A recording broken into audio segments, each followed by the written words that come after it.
Ya, pada kesempatan pagi hari ini ya kita akan menyampaikan materi dari perkuliahan auditing 1 ya di pertemuan ke-6 ini adalah tujuan audit laporan keuangan. Ya, jadi audit yang dilakukan ya oleh akuntan publik ya ini kita juga harus memahami apa tujuan yang tujuan dari audit tersebut ya. Nah, tujuan audit ya ini adalah tujuan audit ini adalah untuk memberikan ya pendapat auditor gitu ya. Jadi sebagaimana sebuah kegiatan gitu ya, tentu dalam kegiatan tersebut adalah kita mengetahui apa tujuan yang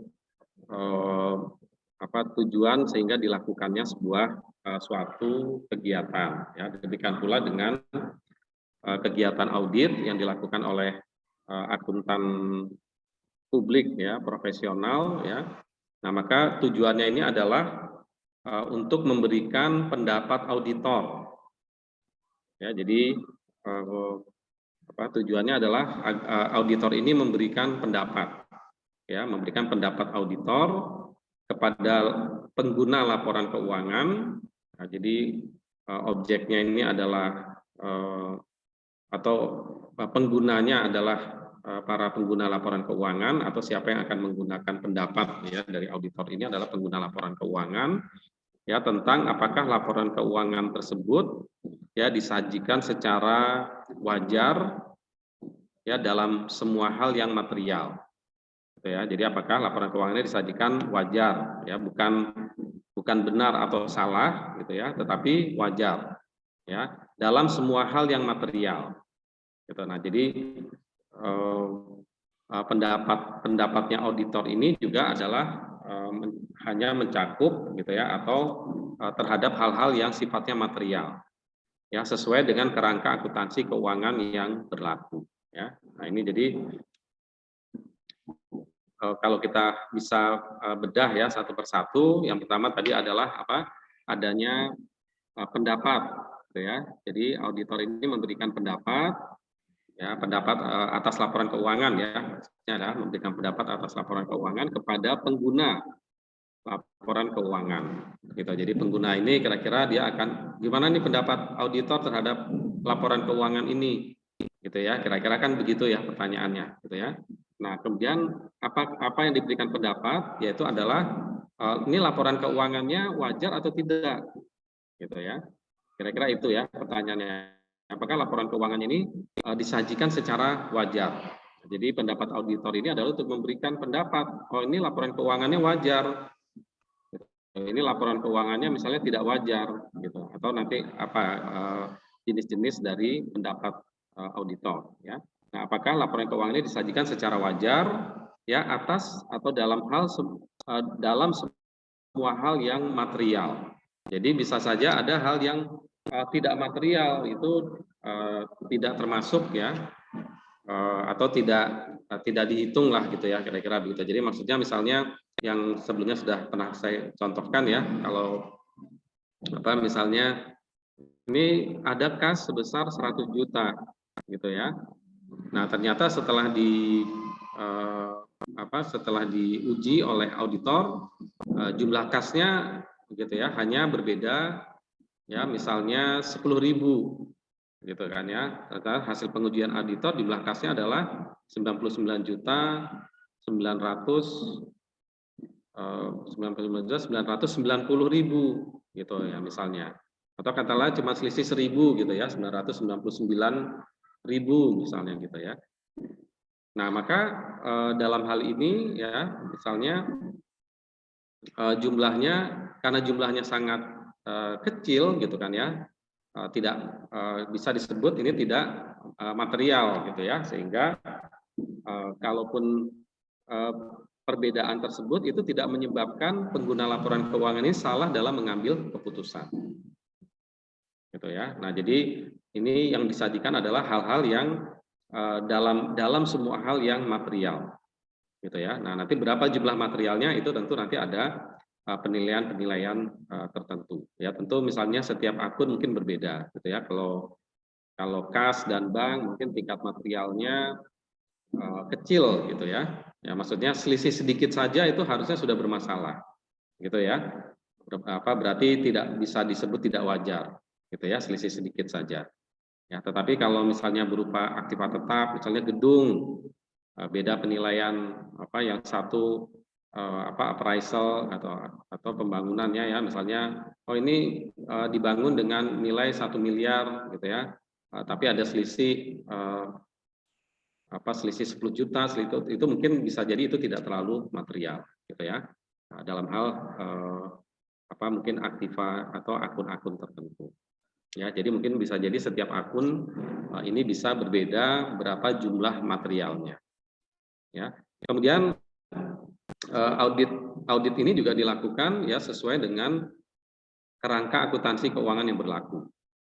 Ya, jadi sesuai dengan standar akuntansi, gitu ya. Jadi kalau di awal pertemuan kan masih ingat ya bahwa ketika kita melakukan audit itu ada tujuan, ada parameter, ya ada acuan, gitu ya. Nah, maka acuannya itu di sini adalah standar akuntansi keuangan, ya.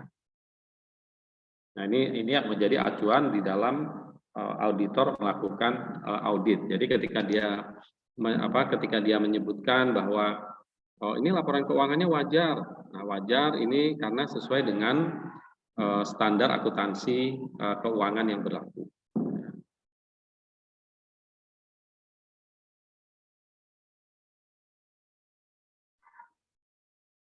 Oke ya, jadi ini tadi pendapat, kemudian ditujukan kepada pengguna laporan keuangan, ya pendapatnya apakah wajar, ya laporan keuangannya wajar ya, karena sekali lagi ini bukan benar atau tidak benar gitu ya, karena di laporan keuangan ini banyak ya secara akuntansi ini banyak menggunakan estimasi dan asumsi, gitu ya. Misalnya penyusutan aja mungkin ada beberapa metode, gitu ya, berapa metode, dan metodenya juga nggak mesti pas ya. Maksudnya misalnya akuntansi mengasumsikan kendaraan itu akan bertahan 5 tahun, gitu ya, sehingga disusutkanlah selama 5 tahun. Tapi ternyata kan nggak pas benar, gitu ya. Ternyata 6 tahun juga masih bisa dipakai secara layak, misalnya seperti itu ya. Nah ini kan berarti tetapi karena akuntansi sudah mempunyai metode tertentu ya, standar akuntansi sudah memiliki metode tertentu yang disepakati ya, maka itu bisa bisa digunakan, gitu ya. Ya, jadi bukan benar atau salah gitu ya, tetapi wajar ya, wajar atau tidak wajar. Oke ya. Kemudian material ini juga salah satu kunci ya di dalam audit gitu ya, itu adalah materialitas ya. Ini nanti akan banyak digunakan gitu ya. Tadi materialitas bisa berkaitan tadi ya, dia tidak merubah keputusan, nah, tidak akan berubah gitu ya keputusannya, gitu ya. Kemudian materialitas juga bisa berkaitan dengan cost and benefit, gitu ya. Nah misalnya kalau kita harus mengetahui secara detail, misalnya begitu ya. Nah itu juga membutuhkan biaya yang sebenarnya tidak sebanding dengan manfaatnya, ya. Kemudian yang terakhir itu adalah standar akuntansi, ya, standar akuntansi yang berlaku umum atau yang sudah dinyatakan di dalam PSAK, ya, dalam hal di Indonesia ya, nah, itu digunakan PSAK. Ya, jadi ini tujuannya ya audit laporan keuangan.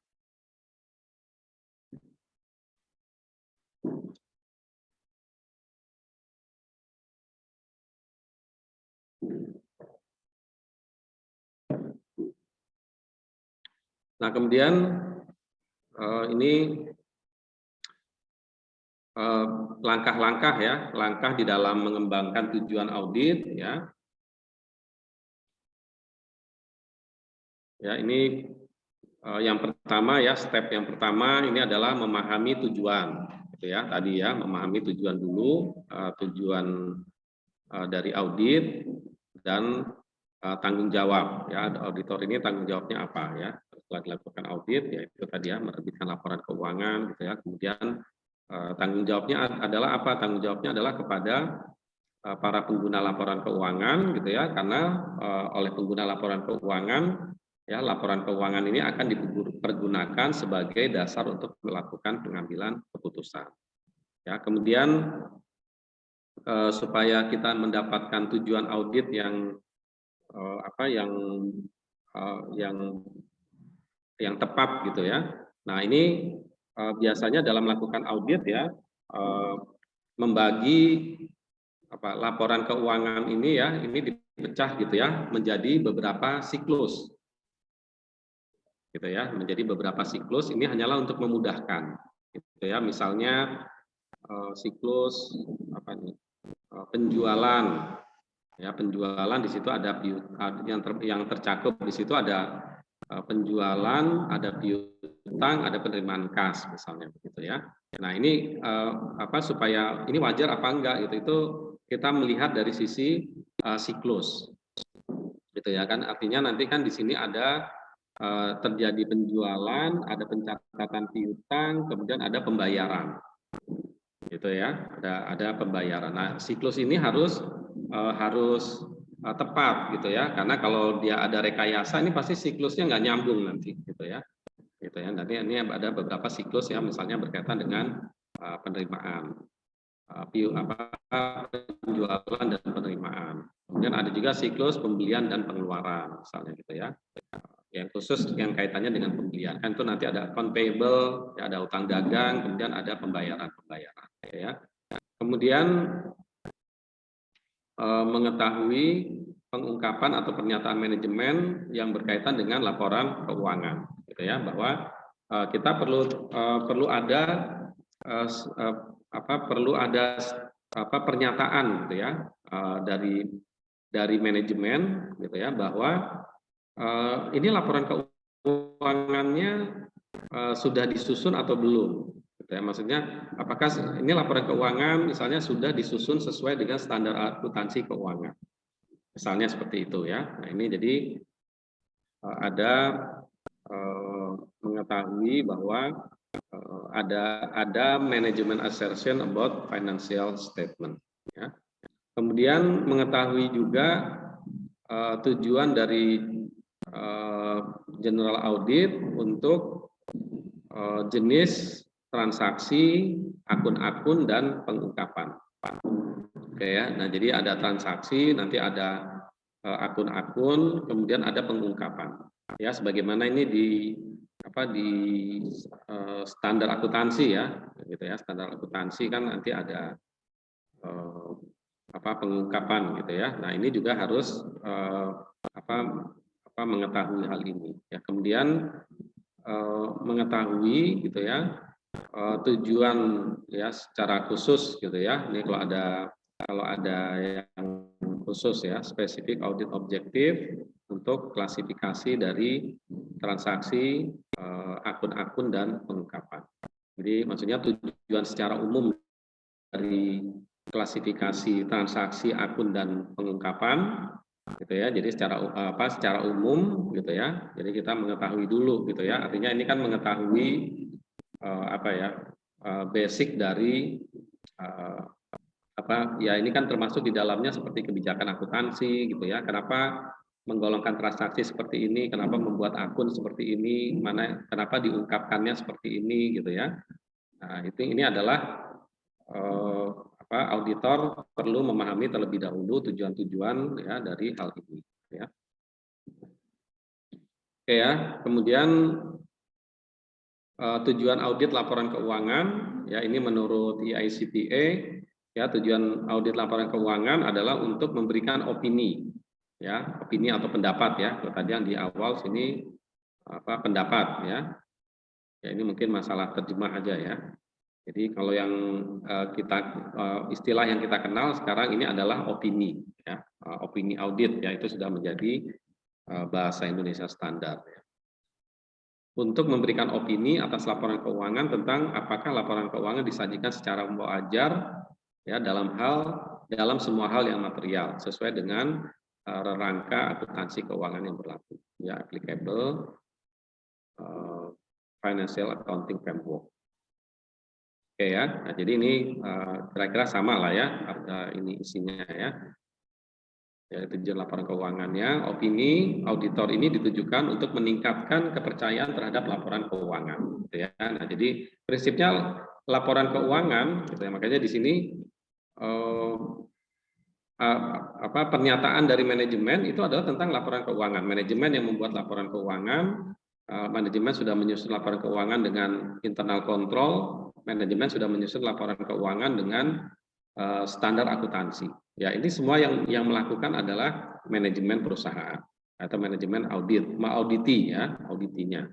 Nah, sedangkan auditor ya hanya terbatas memberikan opini. Nah, sehingga laporan keuangan yang ada opini auditornya atau ada opini akuntan publik ya, ini mestinya akan meningkatkan kepercayaan pengguna laporan keuangan, gitu ya, meningkatkan kepercayaan para pengguna laporan keuangan ini terhadap laporan keuangan yang dibuat oleh manajemen, gitu ya. Nah itu jadi kenapa? Karena ada pihak ketiga, karena diaudit oleh akuntan publik yang profesional, karena diaudit oleh akuntan publik yang mempunyai standar audit, ya, diaudit oleh akuntan publik yang mempunyai kode etik, misalnya gitu ya.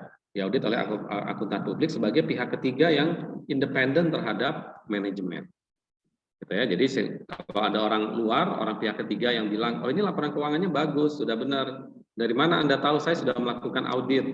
Ya, audit saya sudah lakukan sesuai dengan standar. Saya tidak ada hubungan dengan hubungan kepemilikan hubungan kekeluargaan, gitu ya, misalnya. Ada hubungan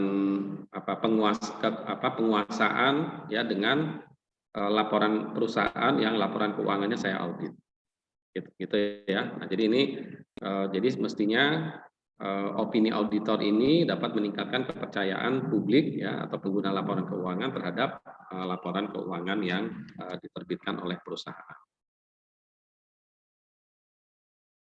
Ya, kemudian menurut International Standard Auditing ya, tujuan audit adalah untuk meningkatkan kepercayaan ya pengguna laporan keuangan. Ya, mungkin karena ini audit ya dari asosiasi auditing ya, mungkin mereka penekanannya adalah kepada kepercayaan. Ya, kepercayaan pengguna laporan keuangan, yaitu adalah penekanannya mereka. Ya. Jadi untuk meningkatkan kepercayaan pengguna laporan keuangan, tujuan ini dicapai ya baru kemudian setelah ini diaudit ini supaya laporan keuangannya ini dipercaya oleh pengguna laporan keuangan. Nah, baru dia menyampaikan tentang proses auditor itu bisa memberikan opini. Ya, dicapai melalui pemberian opini auditor tentang apa laporan keuangan dalam semua hal material disajikan sesuai dengan rangka pelaporan keuangan yang berlaku umum. Oke ya, nah, ini jadi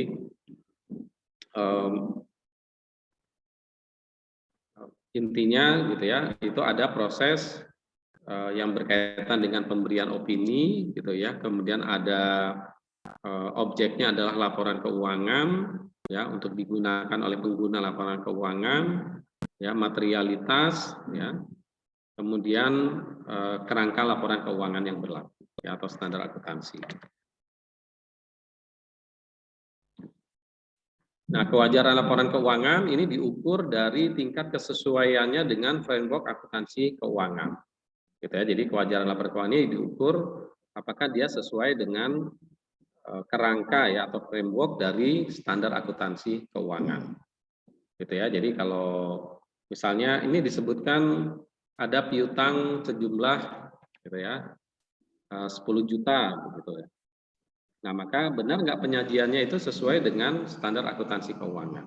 Ya, sesuai ini misalnya kan mulai dari penyesuaian sesuai dengan standar akuntansi itu kan ada berapa? Ada 4 ya, ada 4 gitu ya. Ada pengakuan, ada pengukuran, ya, ada penilaian, ada pengungkapan. Ya, jadi apakah keempat-empatnya sudah dijalankan oleh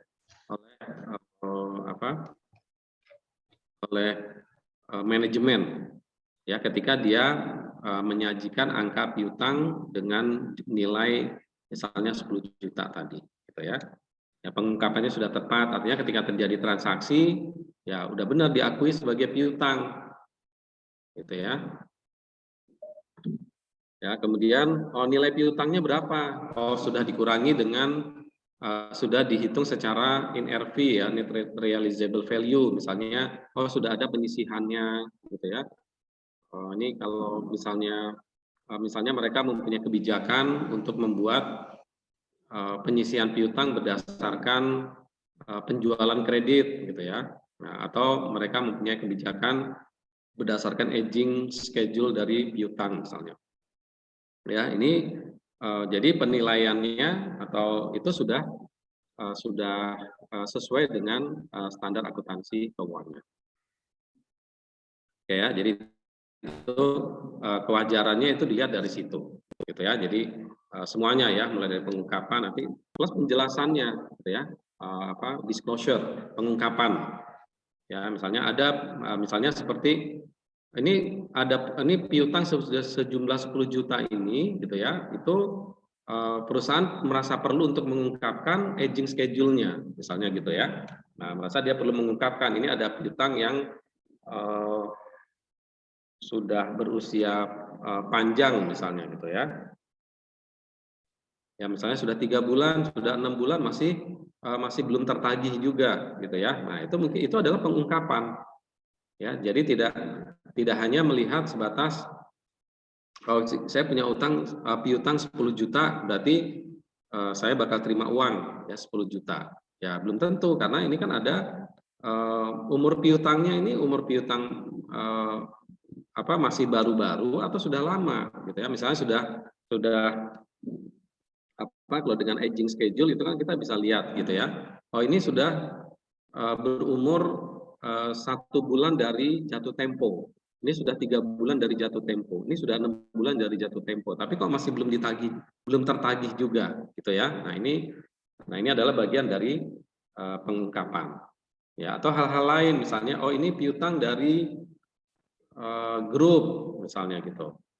Ya, apa sih dampaknya kalau piutang dari grup? Ya bisa jadi nanti pembayarannya tidak dalam bentuk cash gitu ya. Misalnya pembayaran dalam bentuk net off dengan utang misalnya gitu atau dengan hal-hal lain.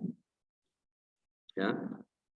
Oke ya, jadi itu kewajaran ini diukur dengan framework dari standar akuntansi keuangan ya.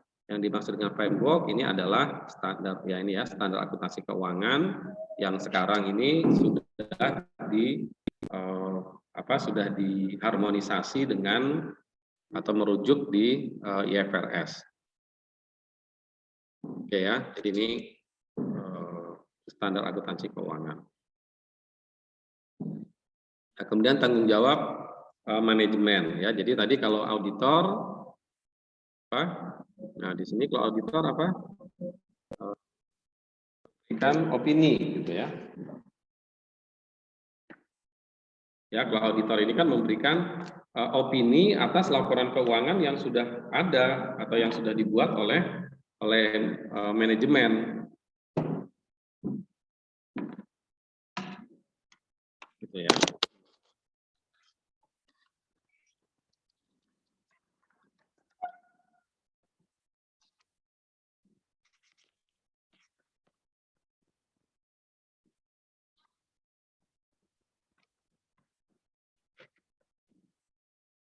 Ya, jadi kalau auditor ini dia adalah membuat atau memberikan opini atas laporan keuangan yang sudah dibuat.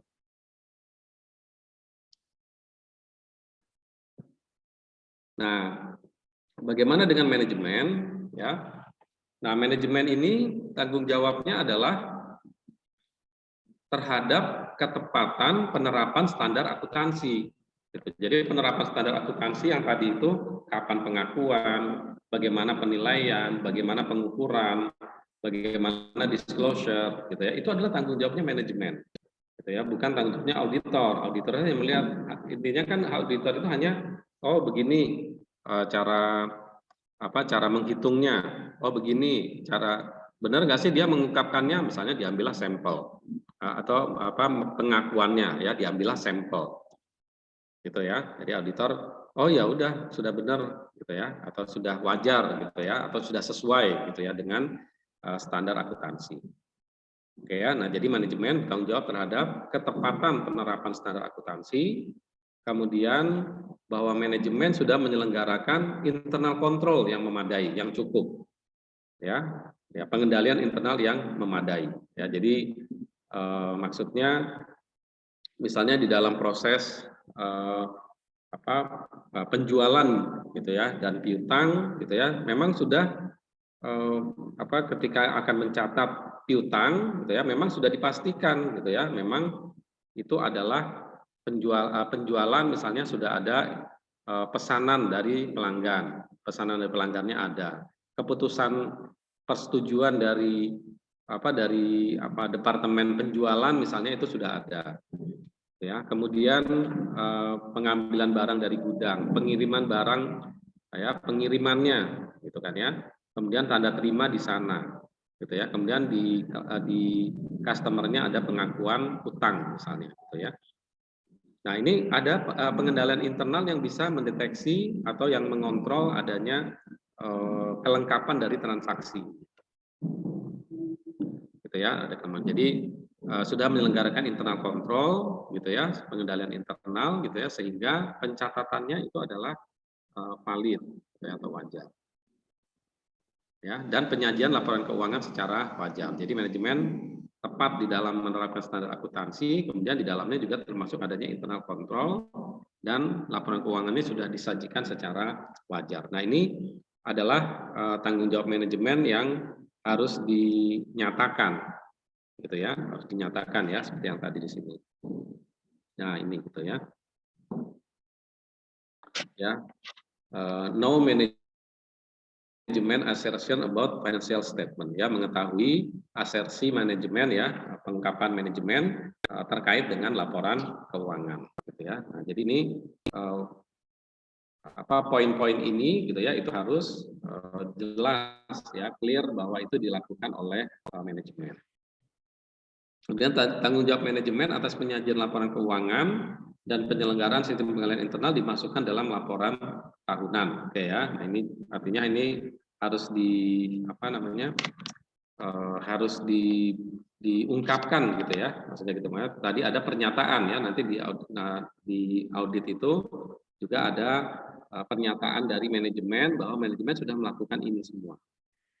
Gitu ya, bahkan nanti di laporan tahunan pun itu ditulis gitu ya, bahwa saya sudah melakukan ini gitu ya, kata manajemennya menyatakan itu, saya sudah nih melakukan saya sudah melakukan pembukuan sesuai dengan standar akuntansi keuangan, saya sudah memiliki pengendalian internal supaya dicatat dengan benar gitu kan ya, kemudian laporan keuangan sudah disajikan dengan wajar ya. Nah, jadi itu harus menjadi statement gitu ya, pernyataan dari manajemen ya, ada secara eksplisit harus ada pernyataan tersebut gitu ya, karena untuk apa, untuk menunjukkan tanggung jawab gitu ya. Jadi nggak bisa ngomongnya ya udah tahu sama tahu gitu ya. Kan tahu sama tahu semua melakukan seperti itu, nggak bisa gitu ya. Jadi harus ada statement gitu ya, harus ada statement gitu ya. Kenapa? Karena yang pertama itu adalah untuk menunjukkan tanggung jawab gitu ya. Yang kedua juga adalah keterbatasan dari audit juga gitu ya, kan audit kan juga tidak melakukan semua pengujian gitu ya, bahkan pengujian pun harus dilakukan secara sampel. Nah, sampel itu kan tetap ada resiko ya atau error gitu.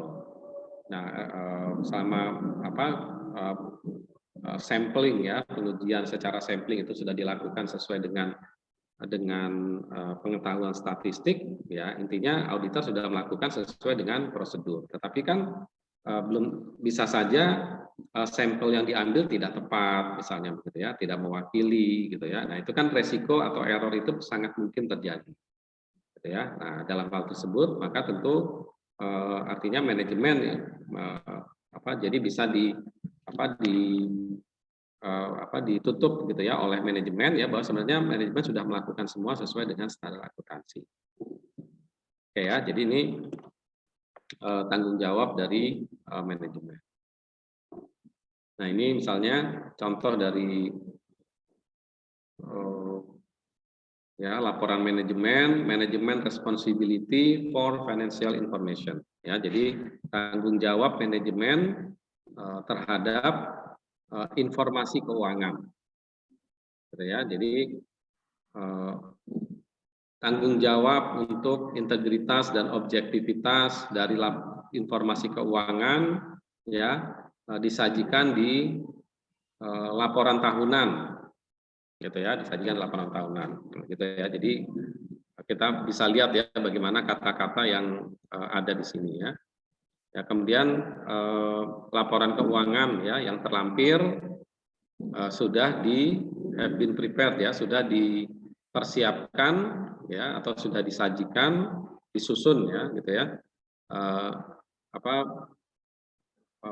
Berkaitan dengan atau sesuai ya in accordance ya, sesuai dengan prinsip akuntansi yang berlaku umum atau yang berterima umum ya, accounting principle general ya, accounting principle generally accepted ya, GAAP lah gitu ya. Jadi general ya accounting principle ya, sesuai dengan prinsip akuntansi yang berlaku umum ya. Di Amerika ya, ini karena kasusnya Amerika ya, juga menerapkan estimasi dan judgement tertentu ya, tertentu yang diperlukan gitu ya. Nah, itu juga disebutkan ya bahwa ada estimasi dan judgement ya. Judgement itu pertimbangan profesional gitu ya, karena sudah kita keahlian kita bisa menentukan, oh ini sebaiknya 5 tahun gitu ya, oh ini sebaiknya dilakukan aging schedule dan sebagainya gitu ya. Itu kan judgement ya gitu ya. Jadi diputuskan karena memang kita mempunyai karena ada keahliannya gitu ya. Kemudian estimasi gitu ya. Jadi estimasi tertentu dan judgement yang disyaratkan atau yang dibutuhkan dan diperlukan. Ya, nah ini sudah jelas ya di dalam penyusunan laporan keuangan gitu ya. Jadi ini ada statement bahwa sudah mengikuti standar akuntansi keuangan. Kemudian yang kedua ya, paragraf kedua ya, membangun ya, perusahaan ini membangun struktur pengendalian internal yang efektif. Nah, gitu ya. Jadi kalau tadi di sini, nah ini ya, ketepatan penerapan standar akuntansi, kemudian menyelenggarakan pengendalian internal ya yang efektif ya, ya meliputi ya struktur ya, organizational arrangement with clearly defined ya. Oke ya, ini jadi ya struktur lah gitu ya, struktur organisasi, tanggung jawab, kemudian delegasi ya, delegasi wewenang gitu ya. Nah, kan jadi kan misalnya dari direksi mendelegasikan ke ke direktur pelaksana atau mendelegasikan wewenangnya kepada manajer divisi atau general manager gitu ya. Nah, itu sudah disusun struktur organisasi ini ya, sudah ada, sehingga ketahuan nanti kalau untuk aktivitas ini yang bertanggung jawab adalah siapa ya, untuk aktivitas tertentu siapa yang bertanggung jawab. Oke ya. Nah, ini ada delegasi delegation of authority ya, delegasi wewenang ya, tanggung jawab. Jadi lini pertanggungjawaban gitu ya, lini pertanggungjawaban dan delegasi wewenang.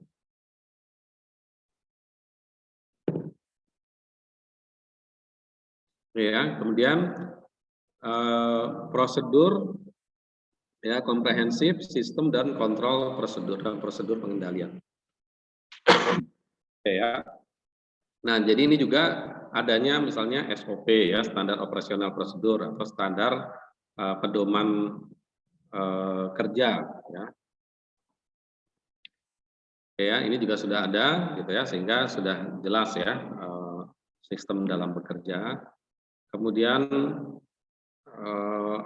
lingkungan pengendalian ya, internal audit program gitu ya. Kemudian sistemnya juga meliputi mekanisme self monitoring ya, self monitoring ya, berarti ada cross check antar bagian gitu ya. Jadi tanpa perlu ditanya gitu, mereka secara otomatis ya, karena sudah ada mekanisme atau sistem yang dibangun, mereka sudah melakukan cross check gitu ya. Misalnya ketika bagian keuangan akan melakukan pembayaran, maka syarat melakukan pembayaran itu adalah misalnya dia harus mengecek utangnya benar atau enggak, gitu ya. Harus ada lampiran dari tagihan, surat jalan, penerimaan gudang, misalnya, gitu. Baru dia boleh melakukan pembayaran. Ya, itu adalah self mekanisme self monitoring. Ya, otomatis gitu ya akan dilihat. Jadi kalau ternyata loh ini kok nggak ada tanda terima barangnya, ya maka bagian keuangan atau kasir tidak berani melakukan pembayaran. Ya, ini adalah termasuk mekanisme self monitoring. Ya, kemudian tindakan yang dilakukan apabila terjadi defisiensi, ya. Jadi bila ada terjadi masalah, gitu ya, langsung juga sudah ditentukan apa yang harus dilakukan. Nah, ini adalah internal control. Ya, ini adalah internal control. Kemudian penyajian laporan wajar. Ya, jadi saya kira ini dua hal ini, ya, standar akuntansi keuangan dan internal control. Ya, kemudian audit komite independen, ya. Jadi audit komitenya juga sudah merupakan pihak yang independen, ya, bukan manajemen direktor, ya, non manajemen direktor, ya. Ya, mungkin ada sedikit perbedaan di dalam struktur perusahaan, ya, kalau di Amerika dengan di Indonesia, gitu ya. Kalau di sana kan board of director itu meliputi semua, ya, non jadi board director itu ya semua, gitu ya, semua kalau di Indonesia itu mencakup komisaris dan direksi, ya, mencakup komisaris dan direksi. Nah, cuma mereka nanti ditentukan ada yang direktur non manajemen, ada yang direktur yang manajemen, gitu ya. Nah, yang non manajemen ini yang kira-kira sama dengan komisaris di Indonesia, ya, di struktur di Indonesia, ya, kira-kira begitu, ya, hampir sama. Gitu, karena dia sifatnya jadi pengawasan, ya, sama seperti fungsi komisaris, ya. Kalau di Indonesia dalam struktur perseroan terbatas itu kan ada komisaris yang di sana dia mewakili pemegang saham lah, gitu ya, dan fungsinya sebagai pengawasan terhadap direksi, gitu ya, pengawasan terhadap direksi. Nah, nanti kemudian ada yang independen, ya. Independen itu berarti komisaris yang tidak mewakili pemegang saham dan tidak mewakili perusahaan, gitu ya, tidak mewakili pemegang saham lah. Jadi dia independen, ya, pihak ketiga yang tidak ada hubungannya dengan perusahaan, yaitu disebut sebagai komisaris independen. Nah, jadi ini audit komite, gitu ya. Audit komite itu biasanya berada di bawah komisaris, ya. Jadi di sini disebutnya audit komite, dia merupakan board of director yang independen, gitu ya. Jadi board of director, jadi bukan direksi, ya, maksudnya, ya. Ini karena case-nya di Amerika, ya. Jadi bagian dari direksi dan komisaris, nah dia independen dan non manajemen, ya, berarti dia komisaris kalau di Indonesia, gitu ya. Jadi yang bertanggung jawab terhadap audit itu adalah salah satu dari komisaris, dan itu harus komisaris yang independen, ya, gitu ya. Ini disebutkan, ya, di sini, ya. Kemudian bertanggung jawab terhadap board independent register, ya, gitu ya. Jadi bertanggung jawab untuk merekomendasikan, ya, akuntan publik, ya, akuntan publik yang akan melakukan audit, gitu ya. Jadi dia memilih atau menseleksi auditor, ya, atau akuntan publik yang akan melakukan audit. Oke, ya, itu, ya. Nah, jadi ini juga bisa ditunjukkan bagaimana artinya apa? Artinya pemilihan auditor ini juga, ya, sudah pihak-pihak yang yang independen terhadap manajemen, gitu ya, independen terhadap manajemen. Ya, walaupun nanti segala macam keuangan itu kan yang membayar kan manajemen, gitu ya. Tapi ini atas proses yang dilakukan oleh komisaris independen. Oke ya, jadi ini ya kemudian ada audit komite ya, audit komite ini ada di bawah tadi ya, komisaris independen, gitu ya. Dia juga sudah melakukan apa nih komunikasi dengan internal auditor yang ada di perusahaan, gitu ya. Ada mereview akuntansinya, auditing, internal control, struktur internal control, dan laporan keuangan yang berkaitan. Gitu ya. Jadi audit komite ini sebagai pihak yang independen tadi, dia juga sudah melakukan hal-hal semacam audit ya, hal-hal semacam audit ya, tapi tentu bukan audit audit keuangan seperti yang dilakukan oleh akuntan publik ya. Nanti yang melakukan adalah akuntan publik. Ya, jadi itu adalah tanggung jawab manajemen, gitu ya. Jadi bisa tergambar di sini bagaimana manajemen apa yang dilakukan oleh manajemen dan bagaimana penunjukan dari auditor eksternal ini ya dari akuntan publik. Ya, nah ini kan tadi disebutkan harus ditulis atau dimasukkan di dalam laporan tahunan. Jadi di dalam laporan audit ya biasanya laporan audit itu nanti ada lembar opini, kemudian ada lembar ini juga ya tanggung jawab manajemen. Gitu ya, sehingga para pembaca laporan keuangan gitu ya ketika membaca baru di belakangnya laporan keuangan ya biasanya neraca, laporan laba rugi dan seterusnya. Gitu ya. Nah, sehingga ketika membaca laporan keuangan ya pembaca laporan keuangan ini juga membaca hal-hal ini. Ya, opini auditor dan manajemen letter manajemen statement ya. Laporan manajemen. Oke ya, kemudian itu tadi tanggung jawab manajemen ya. Sekarang bagaimana dengan tanggung jawab auditor ya. Tanggung jawab auditor ya ini menurut EICPA ya mendapatkan ya auditor bertanggung jawab atau punya tanggung jawab untuk mendapatkan keyakinan yang mewadai gitu ya. Nah, jadi ini kan profesional ya, profesional berarti kita secara profesional mendapatkan keyakinan yang memadai, gitu ya, bahwa laporan keuangan ini secara keseluruhan bebas dari salah saji material, ya, gitu. Kita yakin, gitu ya. Nah ini mendapatkan keyakinan, tapi ingat ya, yakin itu bukan hanya hanya keyakinan, gitu ya, yang kemarin ya, bukan hanya keyakinan, tetapi keyakinan yang yang sudah dibuktikan, gitu ya, keyakinan yang dibuktikan, ya bukan hanya keyakinan saya yakin deh dia orang baik, gitu ya, ya harus dibuktikan. Untuk mendapatkan keyakinan dia orang baik harus apa? Harus diuji, nah, gitu kan ya, harus diuji dengan sampel, dengan wawancara dan sebagainya, gitu ya. Jadi bukan hanya keyakinan yang tidak ada dasarnya.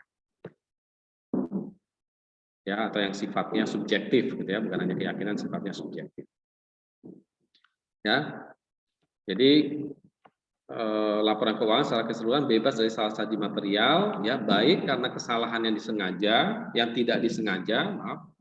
Ya, jadi salah saji material itu bisa tidak disengaja atau error atau karena kecurangan, fraud. Ya. Nah, jadi kita auditor yakin gitu ya bahwa salah sajinya ini ya yang tidak disengaja pun sudah bisa kita deteksi, oh ini ada kesalahan nih, oh ini nggak sengaja, gitu ya, ya nggak apa-apa, segera dikoreksi, kan gitu ya. Jadi permintaan dari auditor untuk melakukan koreksi. Ya, kemudian atau kesalahan yang sengaja. Ya, nah di sini kalau sengaja berarti ini ada fraud ya, berarti ini ada etikat tidak baik. Ya. Nah ini sebagai dasar bagi auditor untuk memberikan opini. Nah ini tadi ya. Jadi ini setelah kita mengetahui atau auditor ini mengetahui bahwa tidak ada salah saji material, nah ini adalah dasar bagi auditor untuk memberikan opini tentang apakah laporan keuangan disajikan secara wajar ya dalam semua hal yang material sesuai dengan standar akuntansi keuangan. Oke ya. Nah jadi kuncinya ada di sini ya, di kalimat yang awal ini, mendapatkan keyakinan yang memadai. Ya, itu adalah tanggung jawab auditor. Nah, sehingga kalau nanti misalnya di challenge ya, misalnya Kalau Anda sudah yakin, saya yakin, gitu. Saya yakin ini sudah wajar, gitu ya. Nah, kemudian ditanya, bagaimana Anda bisa yakin? Ya pokoknya saya yakin aja, ya nggak bisa, gitu ya. Ya, ketika ditanya yakin, ya ini saya buktinya, saya sudah melakukan uji sampling, saya sudah melakukan wawancara, gitu ya. Saya sudah melakukan prosedur audit yang lain, saya sudah cek dokumen, nah gitu ya.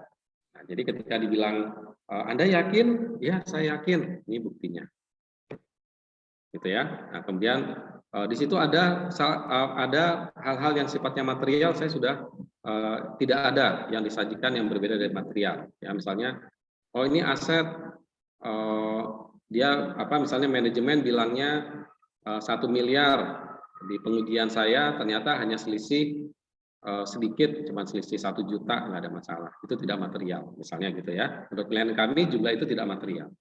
Gitu ya. Kenapa tidak material? Ya, jumlahnya tidak signifikan. Gitu ya, misalnya itu. Nah, itu kita punya dasar ya, misalnya untuk menentukan materialitas dari aktiva tetap ya, mungkin 5% itu dianggap tidak material, selisih 5% itu dianggap tidak material misalnya gitu ya. Tapi kalau kas dan bank ya, tingkat materialitasnya mungkin hanya 1% atau mungkin 0,5%, gitu ya, selisihnya sedikit sekali.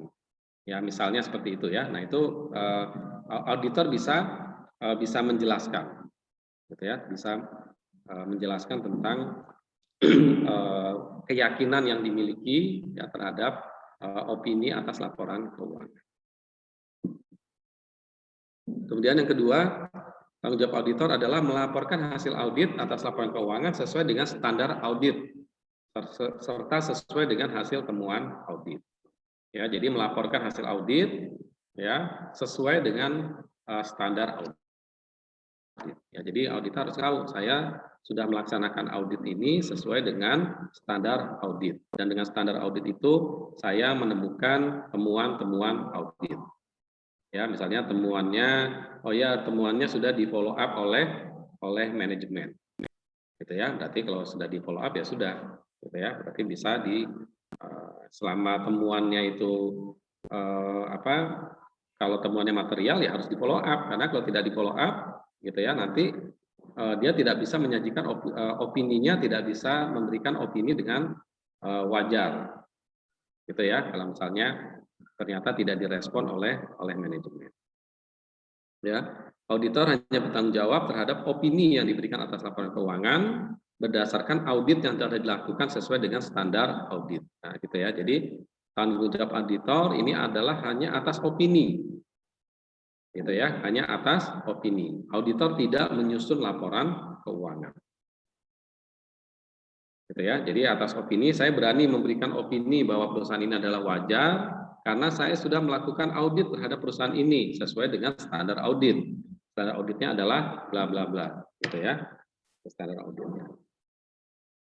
Oke ya, jadi itu tanggung jawab auditor. Ya, jadi jelas ya di sini mana yang menjadi tanggung jawab manajemen, ya mana yang menjadi tanggung jawab auditor. Nah ini ya, jadi kalau kita bisa buat ringkasan, gitu ya, kita buat bagannya. Tanggung jawab auditor ini adalah mendapatkan keyakinan yang wajar ya, di sini istilahnya yang memadai, gitu ya.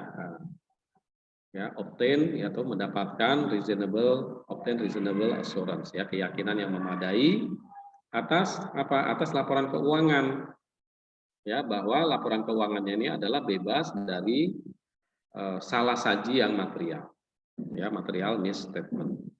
Oke ya, jadi mendapatkan keyakinan. Oke. Kemudian opini ya, opininya adalah terhadap laporan keuangan ya, objeknya laporan keuangan. Nah, opini ini berarti apakah laporan keuangannya ini sudah disajikan sesuai dengan standar akuntansi. Ya, sesuai dengan applicable reporting framework ya. Nah, ini ya, applicable financial reporting framework. Jadi kerangka laporan keuangan yang berlaku atau standar akuntansi keuangan.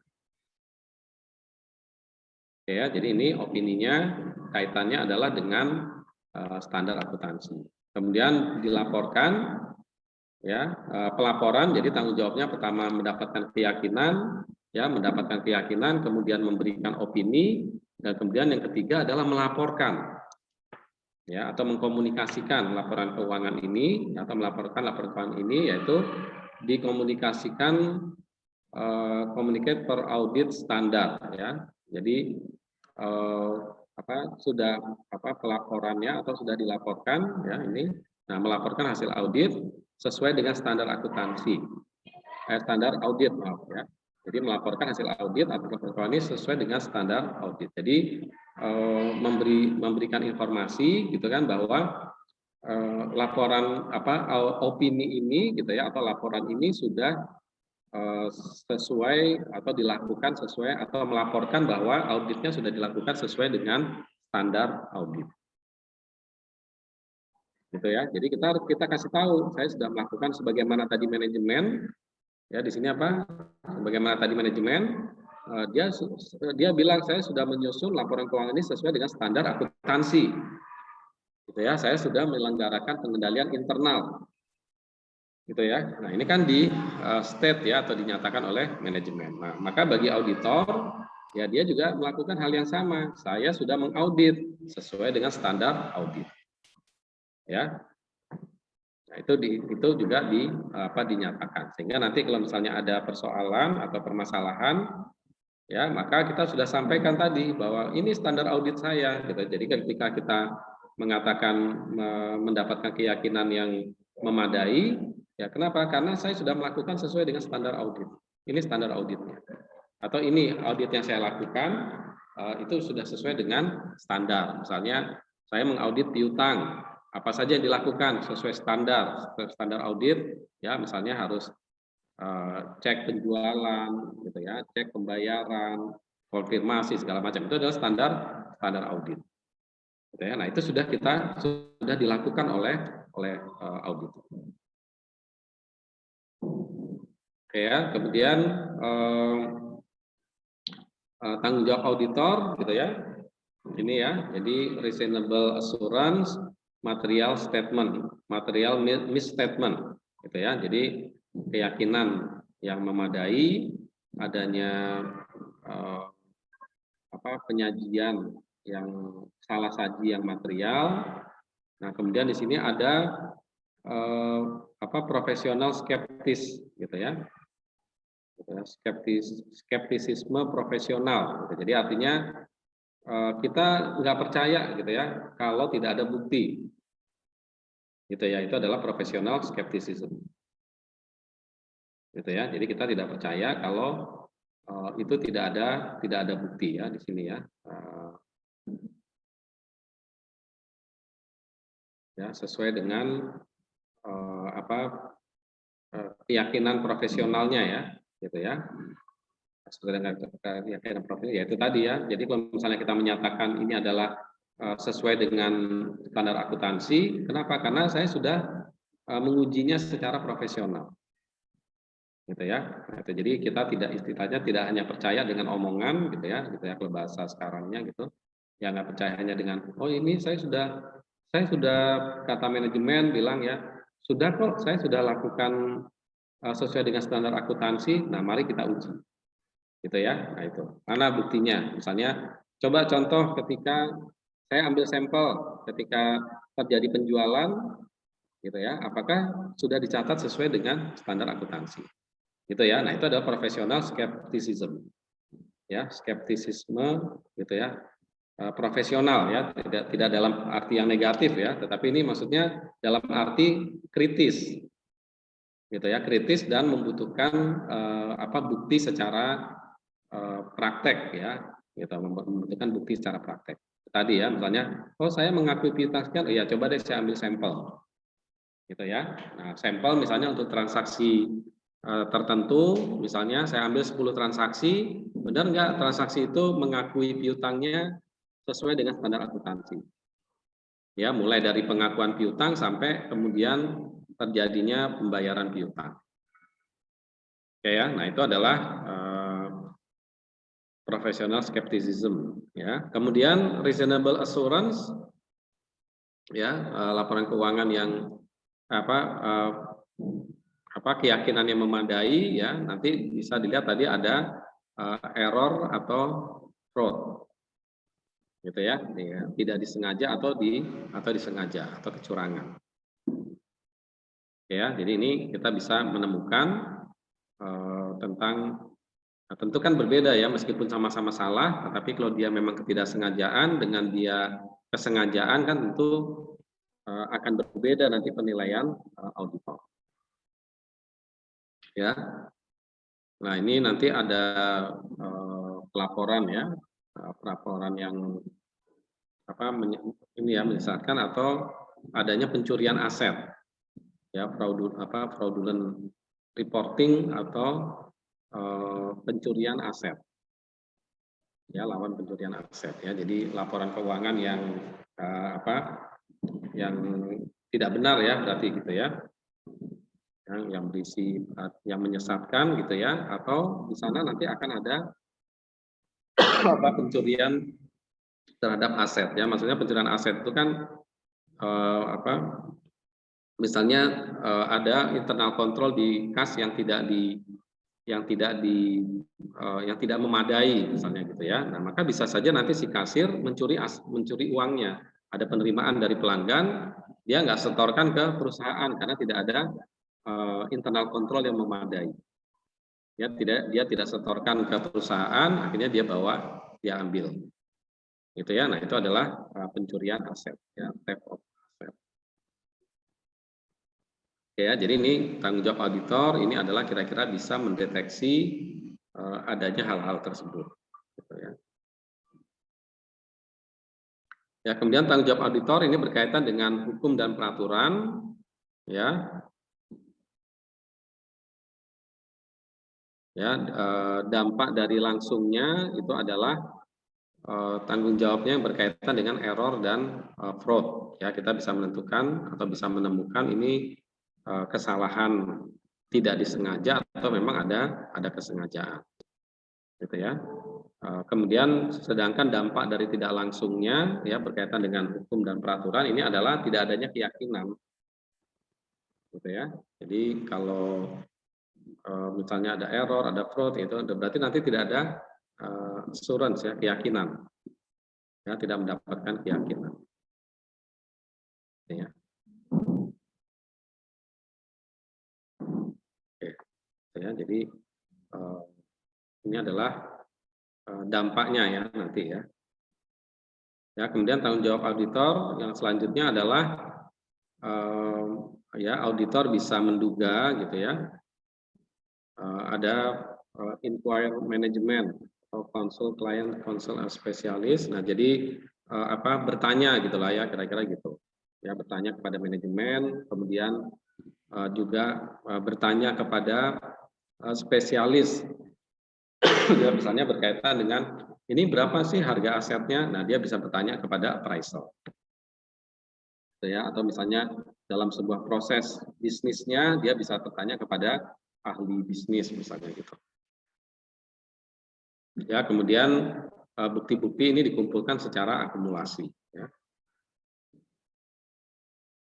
ya kemudian auditor nos ya yang diketahui oleh auditor ya mempertimbangkan dampak dari laporan keuangan, ya mempertimbangkan dampak dari hubungan dengan manajemen, ya kemudian mengkomunikasikan dengan audit komite atau yang sejenisnya, ya misalnya komisaris independen yang bertanggung jawab terhadap audit komite audit. Ya.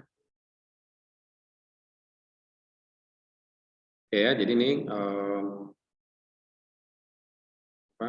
tanggung jawab ya auditor. Nah, kemudian beberapa istilah-istilah ya yang penting yang bakal banyak digunakan nanti di dalam auditing ya.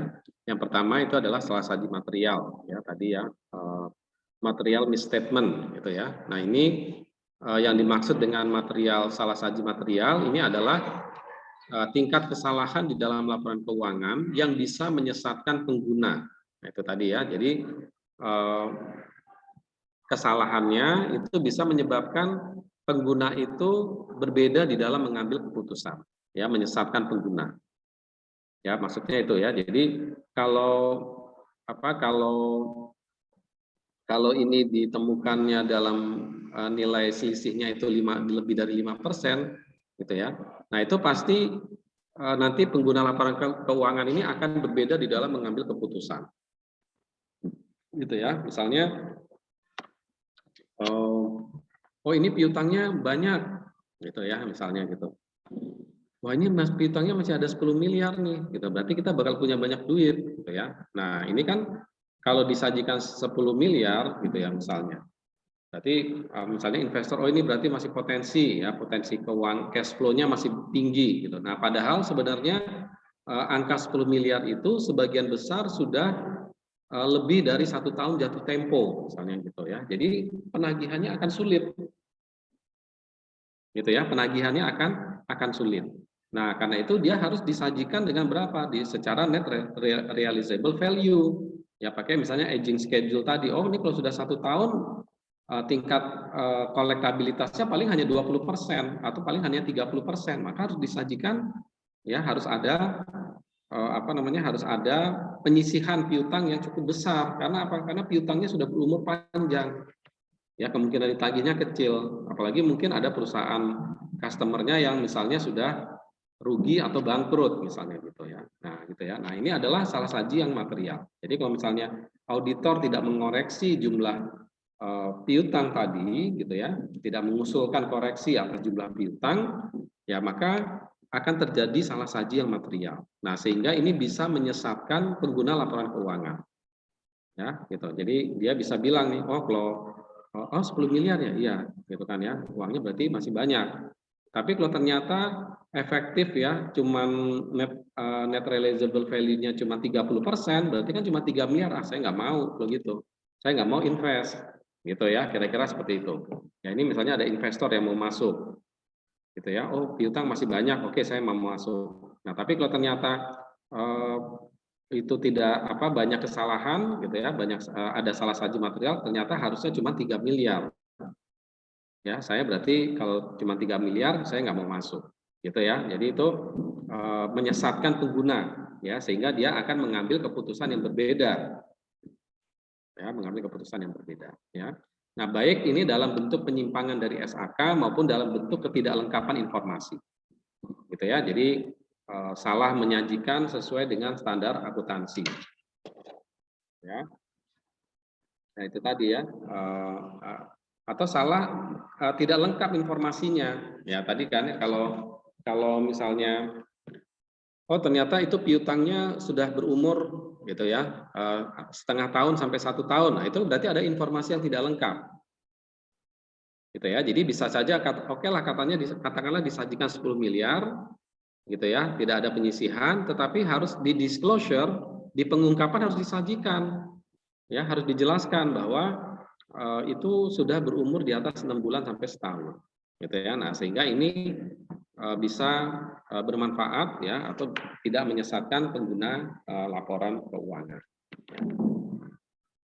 Nah, ukuran materialitas dari salah saji ini ya ini ditentukan berdasarkan pertimbangan profesional auditor, ya itu ya. Jadi ini memang bisa jadi setiap auditor bisa berbeda-beda pertimbangan, gitu ya. Tapi karena itu dilakukan oleh yang profesional, jadi tidak ada yang salah, gitu ya. Selama ketika membuat pertimbangan dan argumentasi itu ada, ya. Membuat pertimbangan itu ada argumentasi yang wajar. Ya, kemudian keyakinan memadai atau reasonable assurance itu adalah ukuran tingkat kepastian yang diperoleh auditor setelah melakukan pengujian audit. Gitu ya. Jadi tingkat saya sudah yakin ya setelah melakukan pengujian audit ini. Udah cukup ya. Tapi aduh saya belum yakin nih, saya tambah deh sampelnya. Misalnya gitu ya. Jadi saya udah ngambil sampel 10, tetapi aduh ini kok masih banyak yang salah, saya masih belum yakin, ambil lagi 5, ambil lagi 10 misalnya gitu ya. Tambahin sampel gitu. Nah, jadi tingkat keyakinan setelah dilakukan pengujian. Jadi bukan tingkat keyakinan berdasarkan subjektivitas. Ya, saya percaya sama orangnya, gitu kan ya. Ini orangnya orang baik nih kelihatan. Ya udah saya percaya. Gitu enggak ya, bukan berdasarkan itu, tetapi berdasarkan pengujian. Ya, kemudian standar audit mengatakan bahwa keyakinan memadai adalah keyakinan tingkat tinggi tetapi tidak absolut. Gitu ya. Jadi maksudnya saya yakin banget gitu kan ya, udah lakukan pengujian dan sebagainya gitu. Tetapi ya itu tidak absolut juga, tidak harus tidak mesti tepat juga gitu kan ya. Nah, tetapi dia sudah keyakinan itu sudah didukung oleh argumentasi melalui pengujian audit sesuai dengan standar audit. Gitu ya. Jadi tidak selalu absolut bahwa kalau sudah dilakukan, oh dah saya mempunyai keyakinan memadai, kemudian bebas dari salah saji, ya belum tentu juga. Gitu. Makanya tadi diperlukan adanya pernyataan dari manajemen. Nah ini gitu ya, perlu adanya pernyataan manajemen.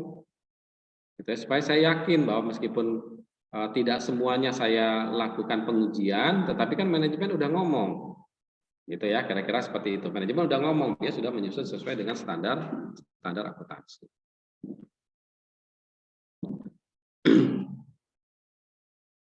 Oke ya, jadi ini keyakinan yang memadai. Kemudian kesalahan lawan kecurangan, ya. Kesalahan ya ini adalah salah saji yang tidak sengaja, ya. Sedangkan kecurangan adalah salah saji yang disengaja. Jadi memang mungkin ada semacam rekayasa laporan keuangan, ada earning management, gitu ya. Ada memang dibuat-buat atau window dressing, gitu ya, istilahnya ya. Ada window dressing, ya, dipoles-poles supaya laporan keuangannya kelihatan bagus. Nah, itu berarti salah saji yang disengaja.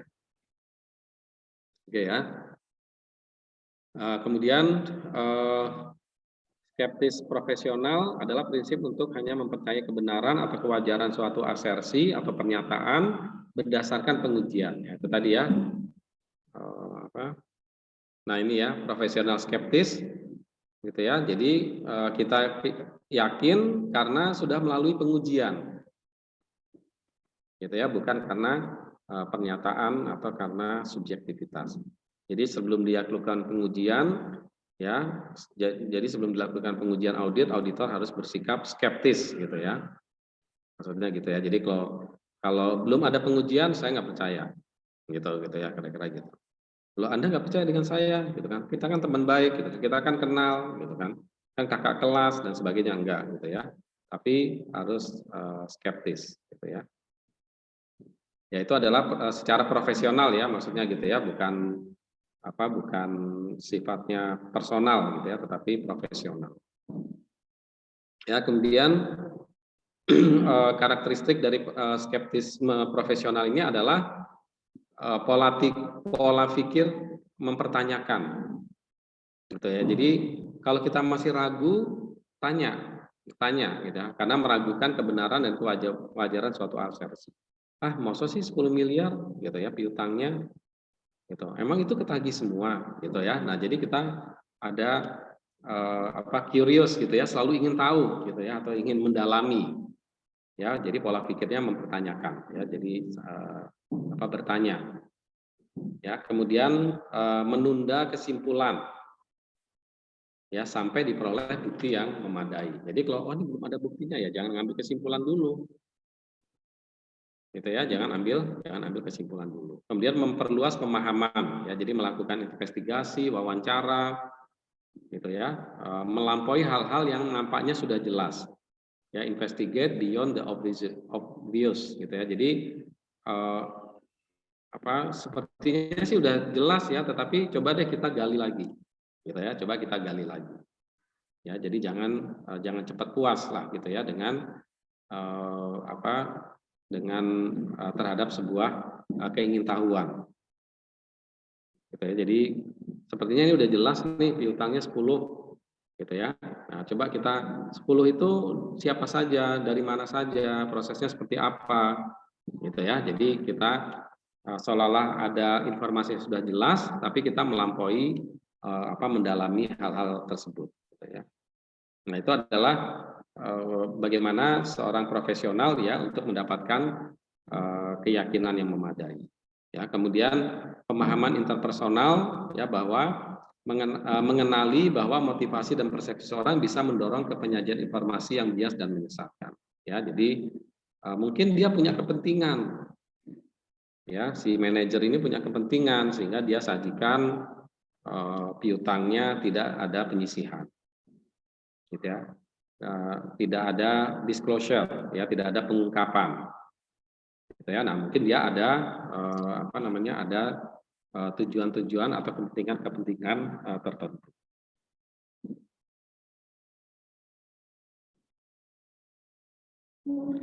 Gitu ya. Nah, sehingga kalau apa ya ini, nah sehingga ini bisa menyebabkan ya informasi yang disajikan itu adalah menjadi bias atau menyesatkan. Ya, menyesatkan ini artinya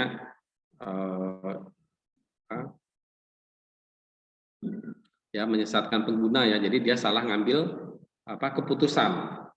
Ya, akan berbeda pengambilan keputusannya, gitu ya, apabila informasi yang disajikan juga berbeda. Oke, ya, jadi ini kemudian otonomi, berpendirian kuat, independen, mampu membuat keputusan, ya, mampu bersikap analitis terhadap pernyataan orang lain, gitu ya. Nah, ini jadi jangan mudah goyang, gitu ya, oleh penjelasan misalnya, gitu. Ini gini, gitu kan ya. Ini seperti ini, gitu kan ya. Nah, kemudian oh ya sudah, gitu ya. Nah, ini padahal dia dasarnya harus ini nah ini ya, ada bukti-bukti, gitu ya. Tapi mungkin dengan penjelasan dia akhirnya menjadi goyang, ya, keputusannya, atau menjadi tidak independen. Ya, kemudian menjaga harga diri, ya, tidak mudah dipengaruhi serta berani mengkritisi asumsi dan kesimpulan pihak lain yang dipandang tidak argumentatif. Oke, ya, nah ini jadi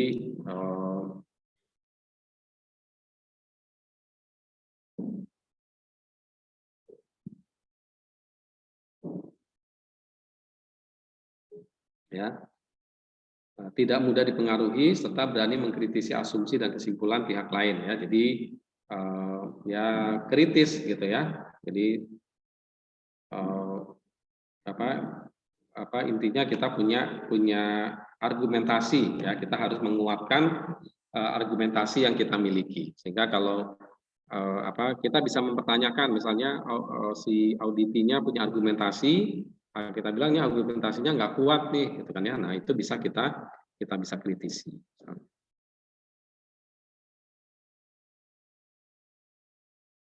Ya, kemudian siklus dari laporan keuangan. Nah, ini yang selanjutnya, ya, mungkin sampai sini ada yang mau bertanya? Atau kita lanjut aja ya. Nah, kemudian siklus, ya. Nah, ini ketika kita melakukan audit, ya, tadi yang di depan.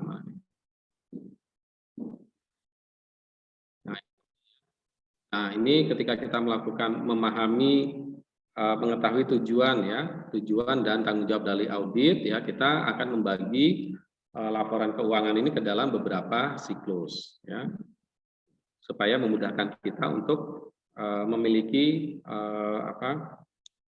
keyakinan yang memadai.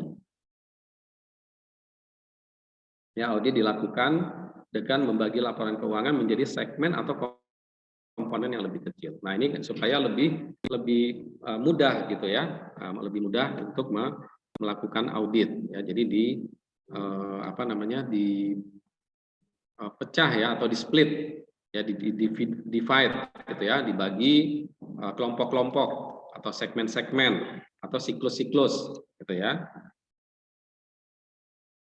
Nah, ini misalnya contohnya, ya, kita membagi misalnya transaction-nya, contoh arus transaksi, ya, dari jurnal menuju financial statement atau menuju laporan keuangan, ya. Ini ada transaksi, ya, ada jurnal, ada di sini, ya, ledger, ya, buku besar, dan laporan keuangan, ya. Jadi misalnya ada transaksi penjualan, berarti jurnalnya adalah jurnal penjualan, ya. Kemudian masuk ke general ledger, ya, buku besar dan buku besar pembantu, ya. Kemudian balance, ya, trial balance dan laporan keuangan, ya. Jadi ini misalnya ada transaksi penjualan, ya, ini kita kelompokkan untuk melakukan audit, gitu ya. Ada transaksi penjualan, ada jurnal penjualan, ada penerimaan kas, jurnal penerimaan kas, perolehan barang dan jasa, ya, jurnal perolehan atau penjualan, ya. Pengeluaran kas, ya, jurnal pengeluaran. Ya, kemudian payroll dan distribution, ya, payroll, ya, atau penggajian, kemudian ada adjustment, ya, atau alokasi atau non cash, ya, non cash transaction gitu, ya, misalnya. Ya, nah ini adalah arus transaksi yang umum ada di dalam perusahaan. Ya, kemudian ini misalnya kita kelompokkan gitu, ya, ada sales dan, ya, misalnya ini ada siklus penjualan dan penagihan, ya, siklus penjualan dan penagihan. Ada siklus akuisisi dan pembayaran atau pembelian dan pembayaran.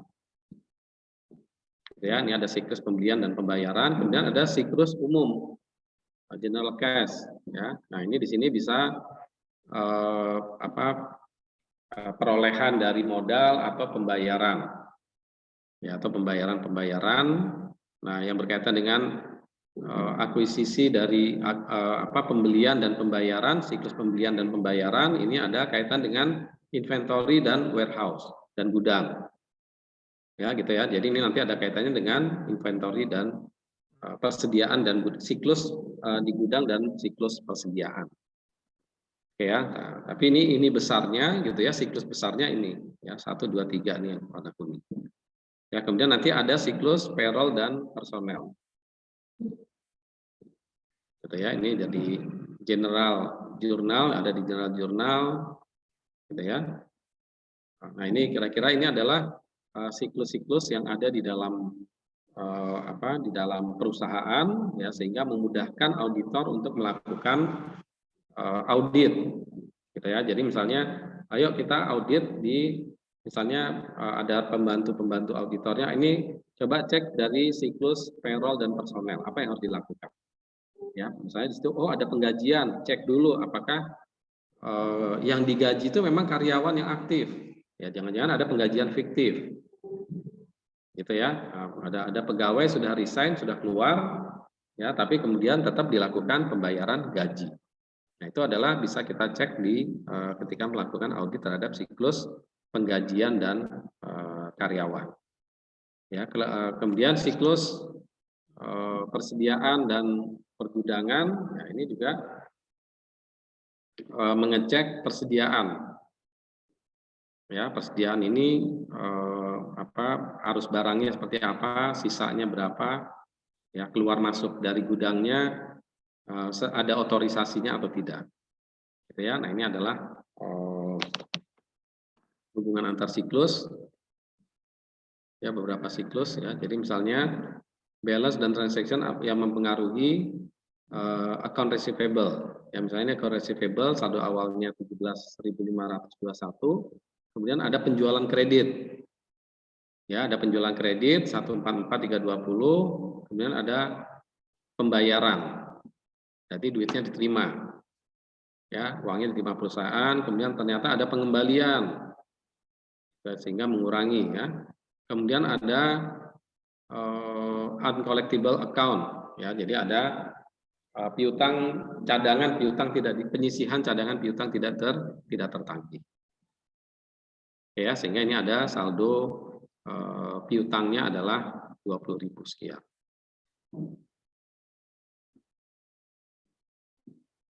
Ya, jadi siklus transaksi keuangan, audit laporan keuangan dilakukan dengan pendekatan siklus transaksi keuangan. Nah, itu tadi, ya, jadi melalui pendekatan siklus transaksi keuangan terjadi sesuai dengan urutan kegiatan di dalam organisasi. Nah, ini umumnya itu adalah siklus pendanaan. Ini berkaitan dengan saham, obligasi, dan utang bank. Nah, ini adalah siklus pendanaan. Kemudian ada siklus investasi aktif tetap atau aset tetap berhubungan dari transaksi aset tetap, perolehan, pemeliharaan, dan penghentian, ya, termasuk penyusutan, ya, nanti, ya. Penghentian itu maksudnya sudah misalnya dibuang atau dijual, ya, sudah tidak terpakai lagi. Kemudian siklus akuntansi yang ketiga adalah siklus operasional berhubungan dengan kegiatan operasional perusahaan, ya, di situ ada pengeluaran, ya, ada produksi, Ya, ada siklus pengeluaran, ini berhubungan dengan pengadaan barang dan jasa untuk kegiatan operasional perusahaan. Ya, misalnya beli material, ya, beli perlengkapan, ya, supplies, gitu ya. Nah, ini adalah siklus pengeluaran. Ya, kemudian siklus produksi dan produksi atau konversi berhubungan dengan aktivitas produksi untuk mengubah bahan baku menjadi barang jadi, ya, konversi, ya, maksudnya mengubah bahan baku menjadi barang jadi. Ya, jadi ini adalah siklus dari operasional. Ya, kemudian siklus SDM dan penggajian berhubungan dengan sumber daya, kemudian siklus pendapatan. Ya, berhubungan dengan transaksi penjualan tunai atau kredit.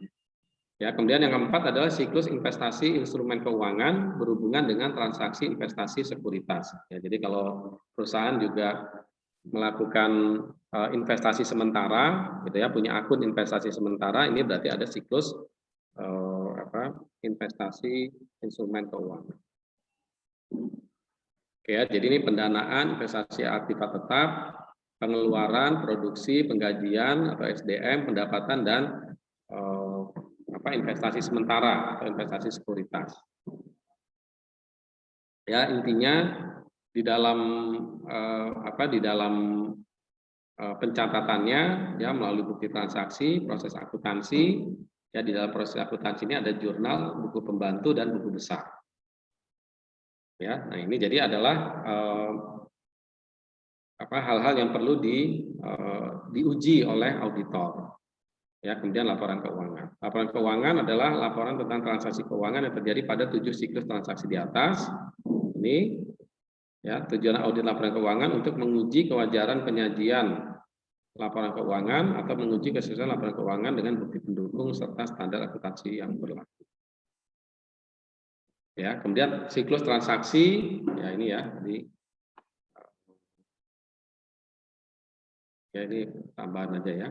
Penjualan dan penagihan, ya, perolehan dan pembayaran, penggajian dan personalia, persediaan dan pergudangan, ya, perolehan modal dan pembayaran ini, ya. Nah ini ya siklusnya.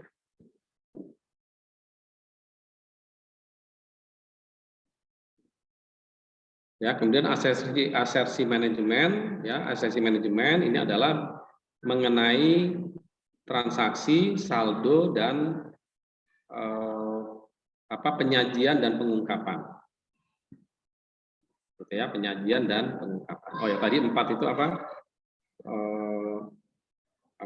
pengakuan, ya, pengakuan, kemudian pengukuran dan penilaian tadi sama ya. Tadi mungkin di awal saya agak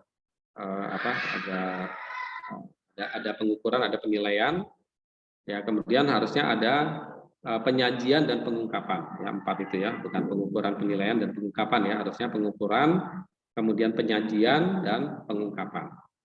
Ya, itu saya koreksi yang awal tadi ya, yang omongan di awal tadi. Ya, nah jadi asersi manajemen adalah berkaitan dengan ini, ya, ada berkaitan dengan 4 hal ini, karena 4 hal ini adalah yang ada di standar akuntansi. Nah, secara sistem akuntansi, ya, atau internal control, ya, termasuk ya membuat sistem akuntansi itu kan bagian dari internal control, ya. Nah, ini ada klasifikasi dari transaksi, gitu ya, membuat klasifikasi dari transaksi, ya, tadinya ini. Nah, ini ya siklus-siklus, ya, siklus-siklus yang sudah ada ini. Kemudian pernyataan tentang saldo pada akhir periode. Ya, jadi pernyataan saldo akhir periode ini ya neraca, gitu ya, maksudnya ya, neraca dan laporan laba rugi. Ya, jadi pernyataan bahwa ini neraca yang saya buat, ini laporan laba rugi yang saya buat, gitu ya. Kemudian adanya penyajian dan pengungkapan. Ya, ini juga ada di catatan atas laporan keuangan. Nah, jadi asersi manajemen ini adalah merupakan pernyataan langsung dan tidak langsung oleh manajemen tentang transaksi keuangan, ya, tentang transaksi, ya, sampai dengan akhir periode, kemudian akun dan pengungkapan yang disajikan di dalam laporan keuangan. Ya, asersi manajemen berhubungan langsung dengan SAK. Ya, ini tadi ya, berarti karena manajemen yang membuat laporan keuangan. Ya, karena asersi manajemen adalah bagian dari kriteria tentang apakah ya manajemen membukukan dan mengungkapkan transaksi keuangan sesuai dengan SAK. Ya, nah kemudian asersi manajemen ini ada 5 ya. Ini yang perlu dipahami atau ya yang bagian yang penting. Asersi manajemen itu adalah untuk mengungkapkan gitu ya adanya eksistensi atau terjadi. Ya, jadi saldo akun benar-benar ada dan transaksinya benar-benar terjadi. Gitu ya. Jadi asersi manajemen tentang eksistensi atau keterjadian dari transaksi. Dia bisa buktikan memang transaksinya ada. Gitu ya, memang transaksinya eksis. Ya, existence ya, ada transaksinya. Ya, misalnya ketika mencatat penjualan, ya memang transaksi penjualannya ada, bukan rekayasa, gitu ya. Jadi ini adalah pernyataan manajemen yang pertama. Pernyataan manajemen yang kedua adalah kelengkapan, gitu ya, completeness, gitu ya, kelengkapan. Tidak ada saldo akun atau transaksi yang tidak dilaporkan, semuanya lengkap dilaporkan. Ya, completeness itu account balance-nya komplit. Ya, kalau tadi transaksi dan eventnya itu terjadi, ya, kemudian ada account balance-nya ada, kemudian penyajian dan pengungkapan, gitu ya, ada hak dan kewajiban. Ya, terjadinya hak dan kewajiban. Ya, jadi muncullah hutang piutang, kira-kira gitu ya. Nah, kalau kelengkapan ya semuanya lengkap, pembayarannya lengkap, presentasinya juga lengkap. Ya. Kemudian hak dan kewajiban, saldo akun benar-benar haknya perusahaan atau kewajiban perusahaan. Ya, jadi kalau piutang itu adalah haknya, aset adalah haknya perusahaan. Liabilitas itu adalah kewajibannya perusahaan. Ya, jadi hak dan kewajiban. Kemudian penilaian dan alokasi, ya itu adalah transaksi dinilai dan dibukukan dengan tepat. Ya, jadi diukur ya nilainya berapa. Ini piutang memang nilainya sekian, dikurangi penyisihan. Ya, nah itu dibukukan dengan tepat. Ya, classification and understandability. Ya, kemudian penilaian dan alokasi selanjutnya adalah penyajian dan pengungkapan. Ya, saldo akun disajikan dengan tepat dan diungkap memadai sesuai dengan standar akuntansi keuangan. Ya, jadi disajikan dengan tepat gitu ya. Misalnya kalau memang dia adalah piutang ya disajikan di akun receivable. Jangan di investment gitu ya. Itu adalah penyajian. Kalau dia persediaan merupakan barang yang akan dijual ya tulis di persediaan, jangan di aset. Ya, kalau dia misalnya ada misalnya sebuah barang misalnya ini produsen mebel gitu ya. Nah, ada mebel yang menjadi bahan baku, mebel yang menjadi barang dagangan gitu ya. Ya ditaruh di persediaan.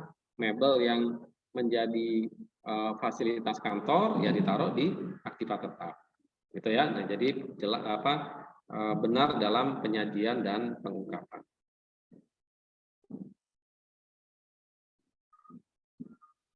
Oke ya. Jadi misalnya ada saldo piutang 11 juta memenuhi kriteria asersi manajemen, ya ini eksistensi dan terjadinya dibuktikan dengan apa? Kelengkapan dibuktikan dengan apa? Hak dan kewajiban dibuktikan dengan apa? Penilaian dan atau alokasi dibuktikan dengan apa? Penyajian dan pengungkapan dibuktikan dengan apa? Gitu ya. Nah, ini adalah untuk pernyataan manajemennya, ya. Ada asersi manajemen, nah sehingga auditor bisa mengarahkan auditnya.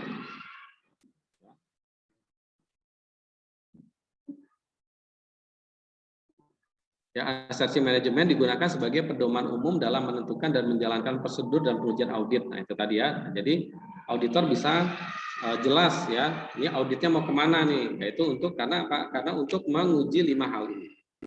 Ya, untuk menguji 5 hal ini.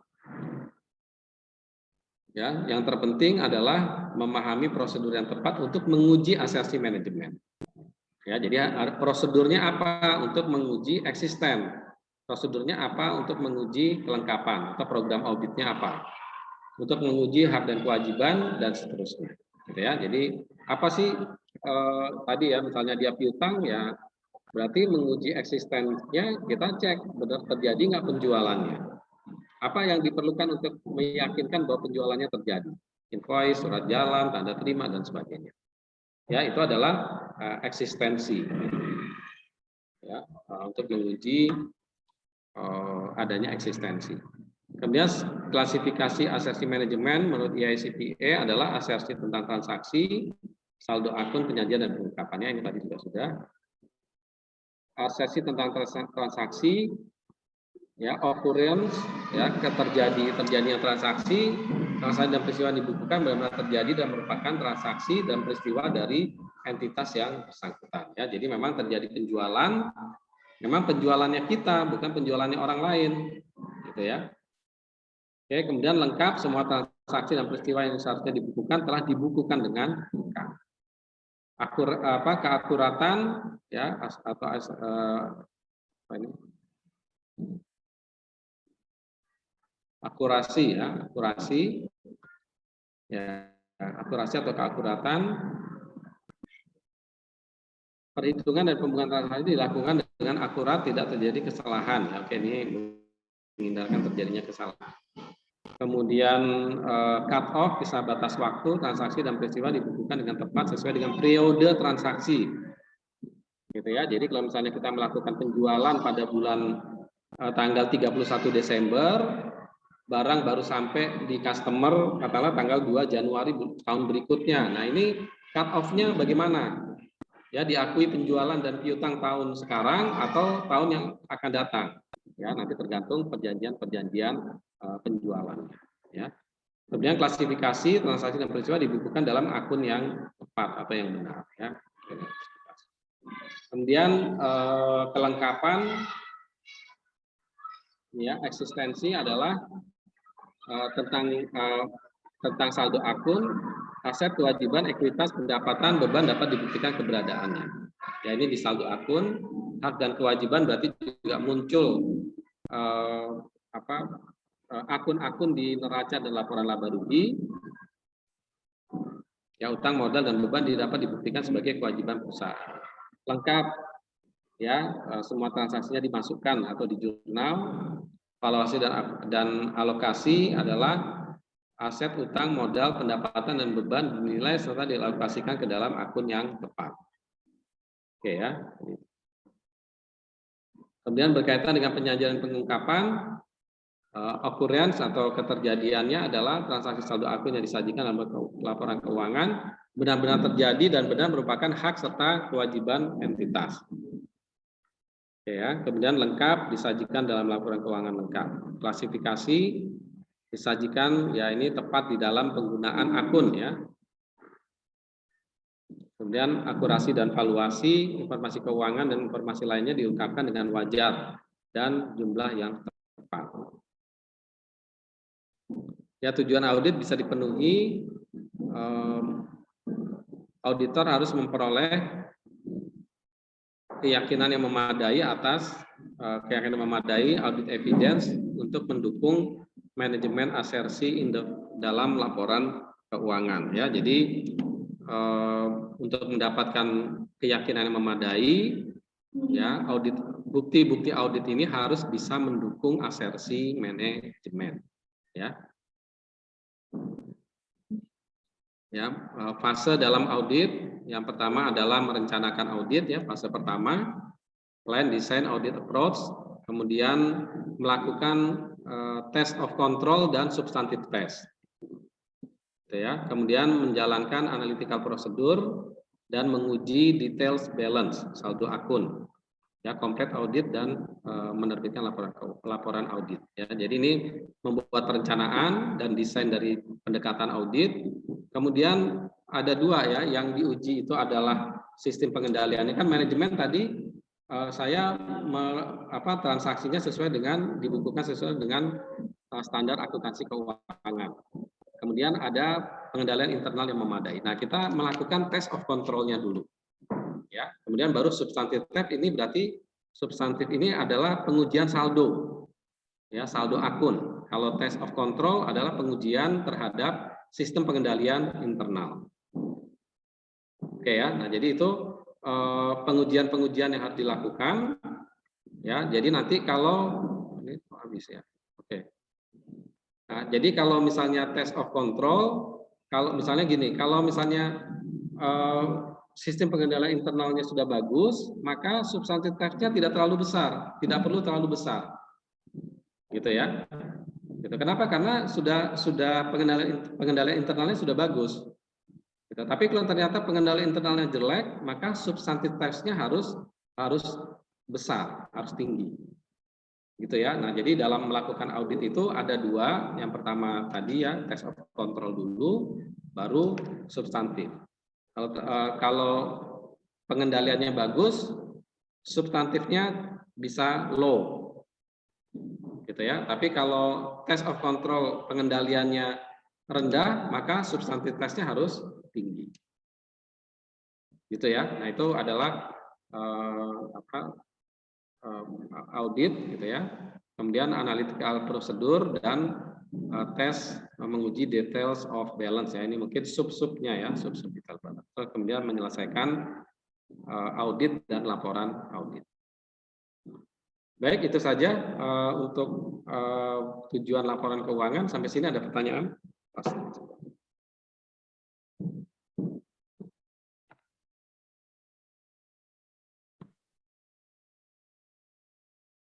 Ada pertanyaan mungkin?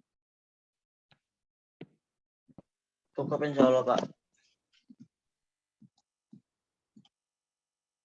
Ya.